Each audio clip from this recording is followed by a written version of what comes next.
The Olympic Flames arrived here in France. It came by boat to the port of Marseille, a voyage that began at Mount Olympus in Greece, where the flame, of course, is traditionally lit. The Olympic Flame now beginning a tour of France, ending in Paris with the lighting of an Olympic cauldron near the Louvre Museum.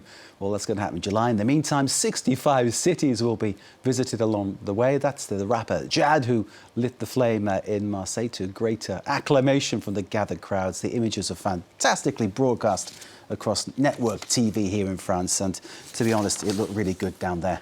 I was very envious of all the people there in the port. So as that flame passes through each city, 65 cities and some 10,000 sets of hands along the way, keeping it alight could itself be an Olympic discipline, couldn't it? The questions remain. Will these games be a success? Sporting, commercial, social. What will be its legacy for France and French people of all ages? We'll have expert analysis after this report from Monty Francis. The French rapper Jul lights the Olympic cauldron before a cheering crowd of thousands. With the torch in hand, a historic moment on Marseille's Old Port,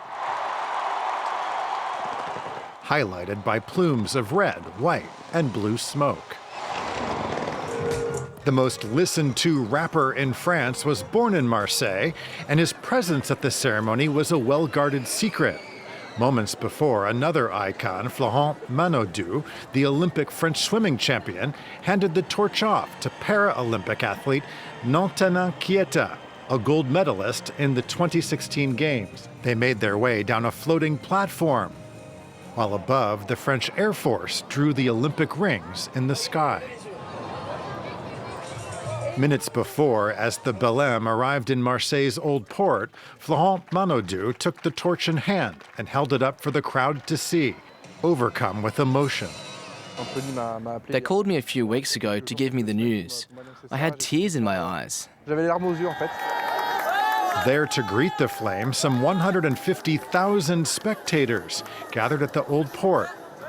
Hundreds of others on the beaches of Marseille and in the parks along the shore, hoping to catch a glimpse. I'm so excited to see it and to be part of this big event.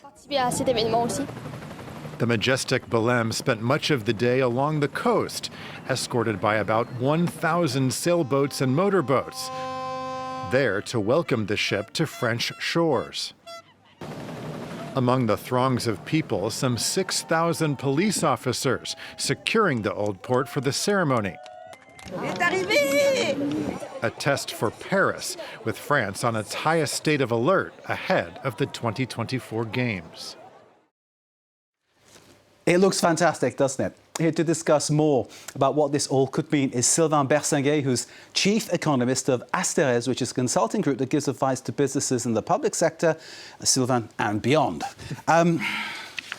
I want to do what they call a SWOT analysis. SWOT is strengths, weaknesses, opportunities, threats of what the Olympics could present. So, in your view, what are the strengths of Paris 2024? Well, I am an economist, so I will not talk about sports, about gold No, medals. please. It's that financial legacy we're interested in. Tell us about that. Only about economics. Well, I think Paris will be quite cheap games because actually in Paris there are already many infrastructures, many stadiums, swimming pools. Paris is used to organize huge sporting events like Roland Garros. There are rugby club, football clubs, etc. So actually the total investment needed for the games are quite low if we compare to other games like Athens, Rio, Beijing or Sochi, the Winter Games. So I think there will not be what we call white elephants. That is like you build a stadium for the game. The stadium is used a few days, a few weeks. So just to tell people, so there's the Stade de France, which will be the main Olympic stadium. Yes, also, Roland Garros is there for the tennis. Of course, that makes sense. Yes. We have the Stade Charlotte. I don't know if anything's happened to the Stade Charlotte, but there's a stadium which is in use and is used every weekend and through the week by sports, rugby, football, that kind of thing. We've got clearly the... Actually, there will be also some Parc des Princes, Stade Parc des Jean-Bouin. Princes for soccer, football. Plus, Racing play rugby in La Défense as well. Yes, in La Défense there will be also, I think, a swimming pool. Well, I don't know everyone, but Sure. there will be also some, like in the Champ de Mars or in the Place de la Concorde, there will be temporary stadiums, but they will be more cheaper to build because they are planned to be temporary. Such temporary setups are happening in Versailles for the equestrian events, for instance. Yes, also. Sure. So actually, in Paris, what will be built for the games is the Olympic Village in the north of Paris, but it will be housing after the games. It will be apartments for the people, and we know that in Paris, like in I think every huge city in the world, we like housing. So I think it's a good thing to build more. So this accommodation is being built for the athletes, and afterwards it will be available for ordinary people to live in. They will be sold in as areas that needed regeneration. So. Yes. I'm not seeing any weaknesses yet. There must be some weaknesses somewhere. Well, actually, I think hosting the game for Paris is quite a good thing. Okay. Because what will be built mostly is the Olympic Village, a swimming pool in Saint-Denis, in the north of Paris, and north of Paris is quite a poorer neighborhood of the city, and there are far less swimming pools in this district than on average in France. There's been a big new swimming pool constructed around about Port-la-Chapelle. That's right in the north, isn't it, by the peripheriques sort of there? Yes, it's above the peripherics. And it's a fantastic construction. Yes, and in the north of Paris also there will be an arena. Later it will be used for concerts, sporting or music events. So actually, the investment will be quite lower compared to other Olympiads. And it will be built in the poorer neighborhood of the city.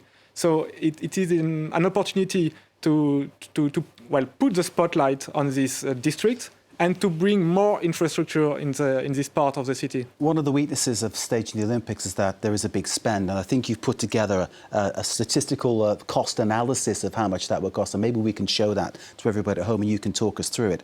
You're saying that Paris has spent less in terms of what its outlay to create the games, to make the games happen. I think on that screen there we will see the figures that you've put together. There we are, we can see them right now. You can see that clearly the spending of Paris 2024, a lot less than some such as, well, I was at Beijing and that was a phenomenal event. The amount of money that it was the Chinese government sort of basically getting the whole country behind this, whether they wanted to or not, and that happened. An amazing spend. London, that transformed some parts of East London into remarkably nice places to live now. Is that the kind of legacy you think that will come from Paris with this accommodation? Well, I think, yes, the legacy could be, well, in terms of what we call soft power, if the game are a success, if everything works as planned, I hope it will happen, but we will know only after the game. But I think it will be an opportunity to bring more infrastructure in the part of the cities that need them most.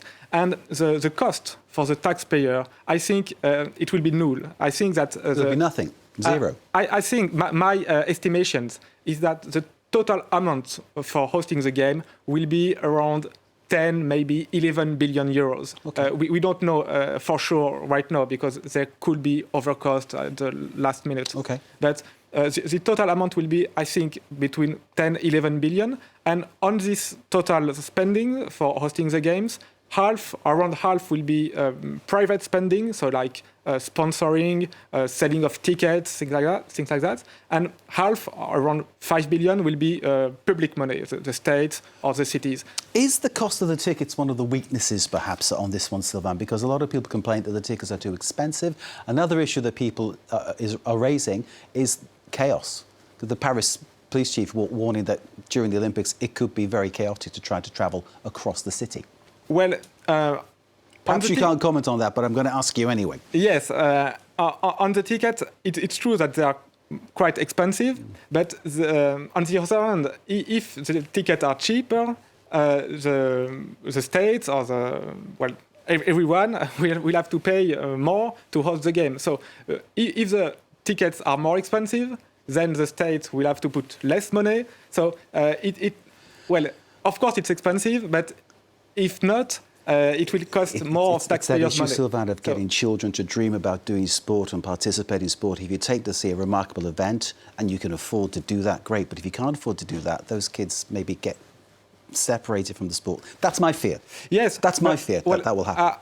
I remember 1998, the World Cup in France. I was a kid at the time. I was 10 years old, very far from Paris, in the countryside in the south of France. So none of us at school went to Paris, to the Stade de France, to see any game. But we were all, crazy about this event. Well, mostly because France won at that time. And they won well. And I think that many people in France will enjoy the game everywhere in the country, even if you can't afford to come to Paris and to have a ticket, because all the French people or anyone in the world who loves sports will see the games, will talk about the games with friends, and I think we can enjoy the game without a ticket. Of course, it's better if you can come to Paris and have a ticket, but I think I think you can enjoy sporting events even if you can't come to the stadiums. So I completely agree with you.